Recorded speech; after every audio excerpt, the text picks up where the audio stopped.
സംഘം നമാമി.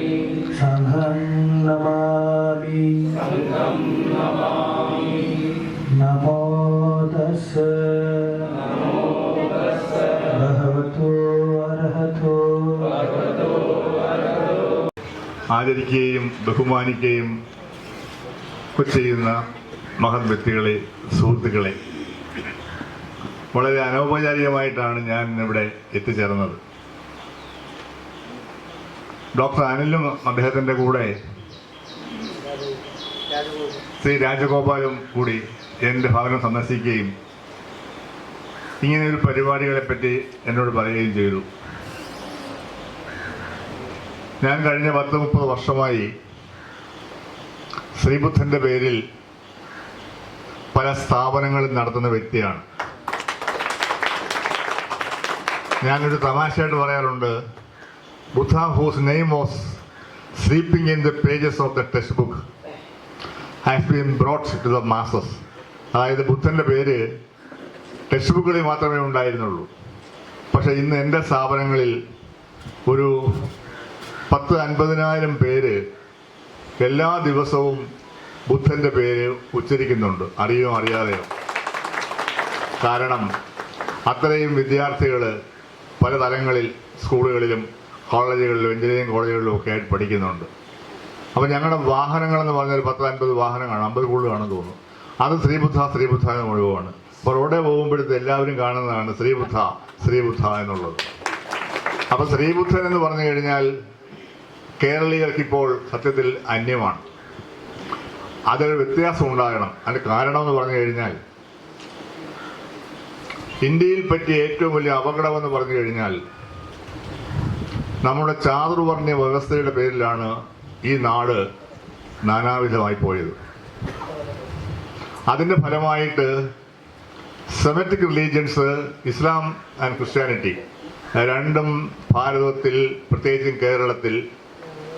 കേരളത്തിലും അതല്ല ഇന്ത്യ പൊതുവെ അവിടെ എല്ലാം വേരോടുകയുണ്ടായി.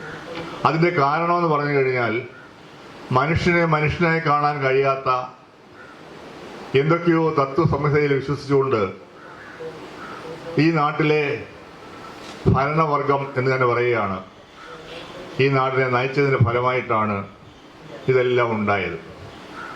ഈ നാട്ടിലുണ്ടായിട്ടുള്ള എല്ലാ വികസനത്തിൻ്റെയും അടിസ്ഥാനം എന്ന് പറഞ്ഞു കഴിഞ്ഞാൽ ഇവിടുത്തെ പ്രവൃത്തിയെടുക്കുന്ന സാധാരണക്കാരാണ്. അതിനെ അംഗീകരിക്കുവാൻ നമുക്ക് കഴിഞ്ഞിട്ടില്ല.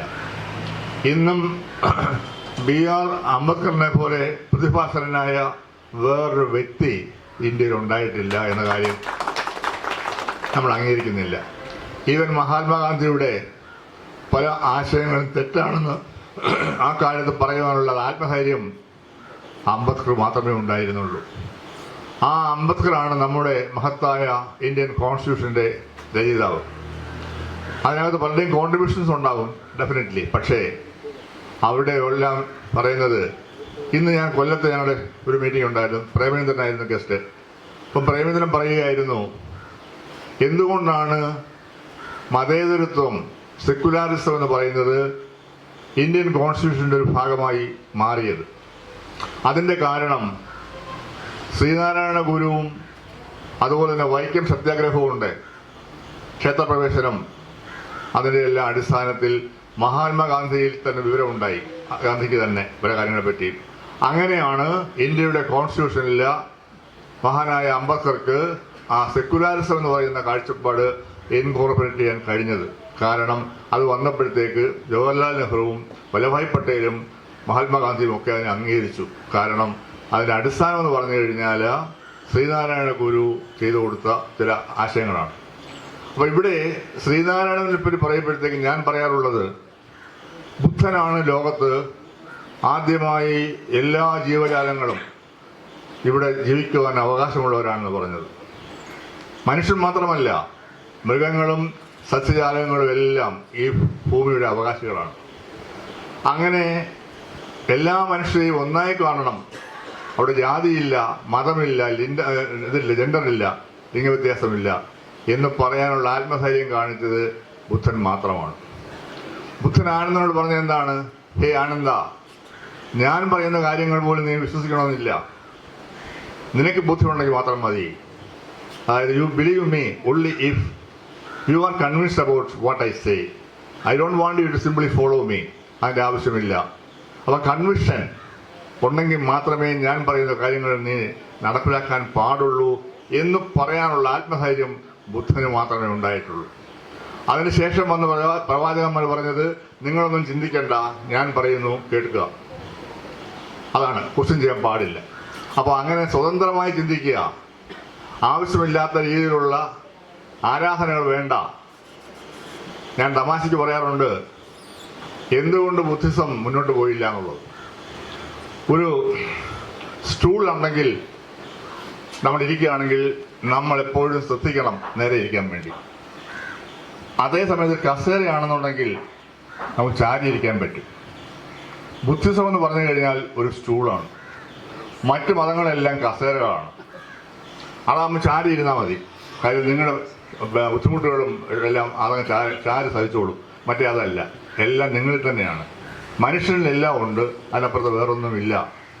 ഇതൊക്കെ ഇന്ന് പറഞ്ഞു കഴിഞ്ഞാൽ ദുരാചാരങ്ങളും അനാചാരങ്ങളും അന്ധമായ ദൈവവിശ്വാസവും എല്ലാം കൂടെ വന്നു കഴിഞ്ഞിട്ട് നമ്മുടെ നാട് എങ്ങോട്ടാണ് പോകുന്നത് എനിക്കറിയില്ല. അത്രമാത്രം കഷ്ടമാണ്. പക്ഷേ ഗോ ബാക്ക് ടു ബുദ്ധ, അതാണ് ഇന്ത്യക്ക് വേണ്ടത്. തീർച്ചയായിട്ടും അവിടെ വരുമ്പോഴത്തേക്ക് ബുദ്ധനെന്ന് പറഞ്ഞു കഴിഞ്ഞാൽ അത് ദളിത ആളുകളുടെ ഒരു ദൈവമാണ്, അല്ലെങ്കിൽ പ്രജാസനാണ് ധരിക്കുന്നത്. അങ്ങനെ തെറ്റിദ്ധാരണയുള്ളത്. ഇന്ത്യയിലെ ഏറ്റവും കൂടുതൽ ഉദാഹരണം പറഞ്ഞു കഴിഞ്ഞാൽ ആന്ധ്രാപ്രദേശ് മുതൽ ഇങ്ങനെ അങ്ങോട്ട് ആ കോസ്റ്റൽ ലൈൻ എടുത്തു കഴിഞ്ഞാൽ അവിടെ മുഴുവൻ ബുദ്ധിസ്റ്റ് സെൻറ്റേഴ്സാണ്. ഞാൻ കുറേ ആവശ്യങ്ങൾക്ക് വേണ്ടി ആന്ധ്ര, കർണാടക ഇവിടെ എല്ലാം പോയിട്ടുണ്ട്. അവിടെ എല്ലാം ചെന്നപ്പോൾ മനസ്സിലായത് ഇതെല്ലാം ബുദ്ധിസ്റ്റ് സെൻറ്റേഴ്സായിരുന്നു. കേരളത്തിലാണെങ്കിൽ കേരളം ഒരു ബുദ്ധിസ്റ്റ് രാജ്യമായിരുന്നു. പക്ഷേ മറ്റു പല കാരണങ്ങളാലും ഹൈന്ദവ റിവൈവൽസം ഉണ്ടായി. അത് വന്നു കഴിഞ്ഞപ്പോഴത്തേക്ക് ആണ് ബുദ്ധിസം പോയത്.